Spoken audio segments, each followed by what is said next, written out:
We all know that Mithril is a strong, silvery, light metal that brought great wealth to Khazad-dûm, but what actually is it? What properties does it possess? And is it only found in Khazad-dûm?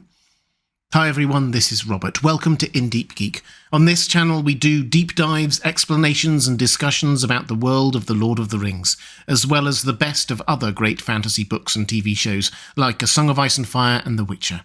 Welcome. Mithril is a naturally occurring metallic substance found in Middle-earth. It is lightweight, hard-wearing and yet malleable, able to be shaped into lots of different things, and long-lasting without tarnishing. This is how Gandalf describes it in The Lord of the Rings. All folk desired it.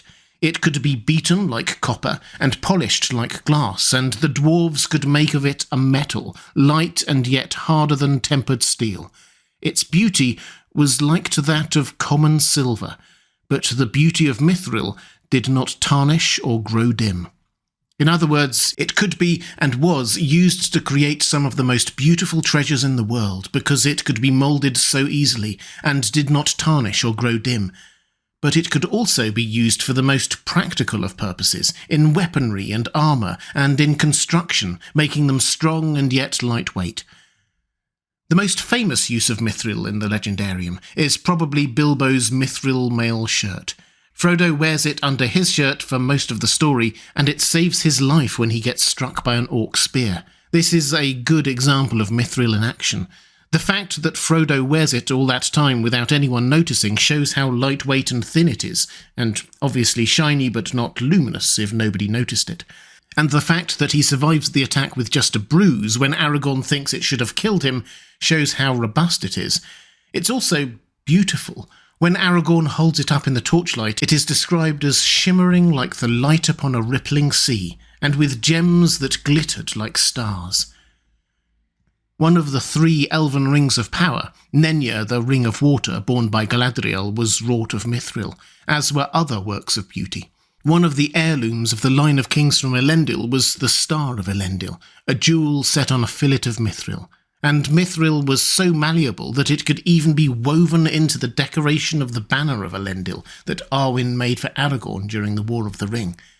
The elves of Eregion, led by Celebrimbor, who had a very friendly relationship with the dwarves of Khazad-dûm, made an alloy out of it called Ithildin, Star Moon, that was only visible by moonlight or starlight.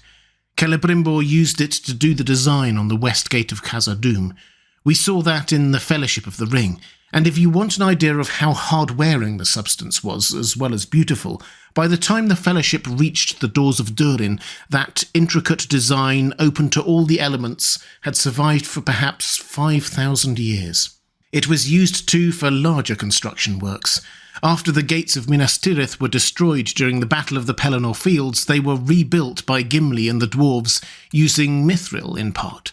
Perhaps they used the Mithril that Sauron had hoarded in Mordor. We know that he much coveted Mithril and demanded that the orcs of Moria gave him all they found. And when in Rivendell, Bilbo sings a song about Vingelot, the ship Eärendil sailed to Valinor and then into the night sky. He sings that it was made from elven glass and Mithril, which may just be hyperbole and legend, but given that he was singing it to Elrond, Eärendil's son, who will have seen him at a young age sail off in it, perhaps not. And finally, we should note that the guards of the Gate of Minas Tirith wore helmets made of Mithril, heirlooms from the glory of old days, we're told.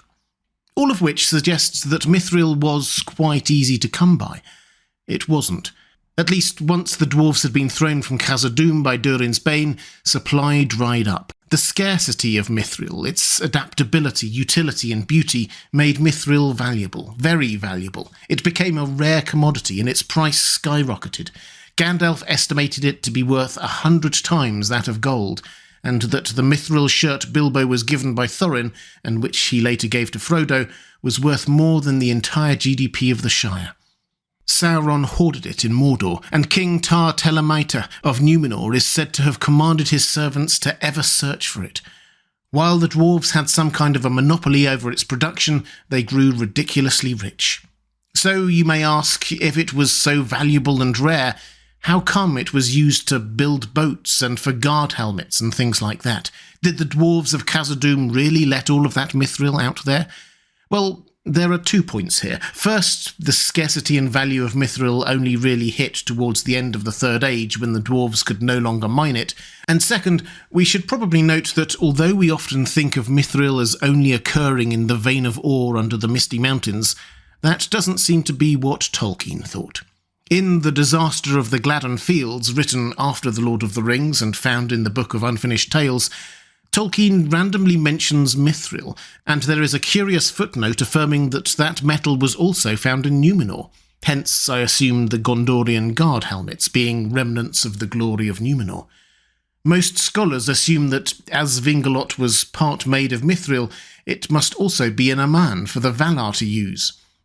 There are also draft notes Tolkien made for The Lord of the Rings that suggest it was also found rarely and scantily in the Blue Mountains and far eastern mountain ranges, so actually quite a few places, which at first glance may seem at odds with Gandalf's assertion in The Fellowship of the Ring, while in Moria, that here alone in the world was found Moria silver, or true silver as some have called it.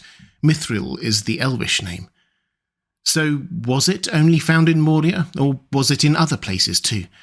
Thankfully, there is a straightforward answer to this. Gandalf was replying to a question about why the dwarves kept trying to reclaim Moria after they had been forced out by Durin's Bane, the Balrog, in the mid to late Third Age.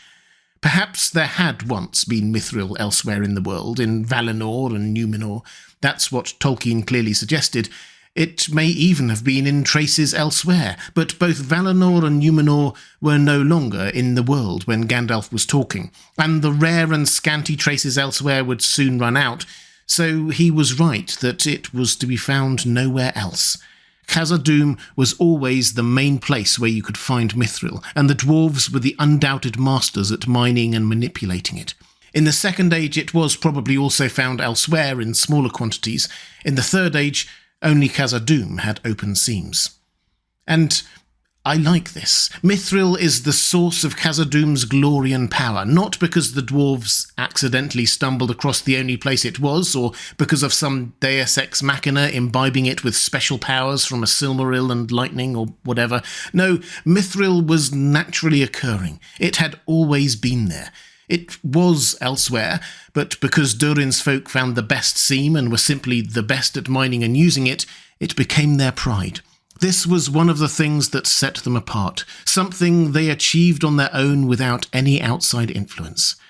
The Noldorin elves only settled in Eregion in the first place because the dwarves found mithril, and Celebrimbor and the elves came up with an alloy to use it in even more wondrous ways, but it was the mithril itself and what the dwarves could do with it that was the wonder. Their prudent control of supply and usage made its value skyrocket. As an addendum to this, at some point after the year 171 of the Fourth Age, long after the story of the Lord of the Rings, Durin's folk, led by Durin VII, reclaimed Khazad-dûm. With the Balrog gone and the orcs hamstrung by Sauron's defeat, they could once more take control of their city and restart mining. I like to think that they returned to that seam of mithril, and in time the halls and chambers of that land gleamed with glory once more, as when Aragorn held up Frodo's shirt, shimmering like the light upon a rippling sea. If you'd like to see more videos about Tolkien's Legendarium, please click on the link to the playlist on the left of your screen. Or if you'd like to support this channel, thank you. There's a link to my Patreon page on the right of the screen. Thanks for watching. That's all for this time. I'll see you again soon.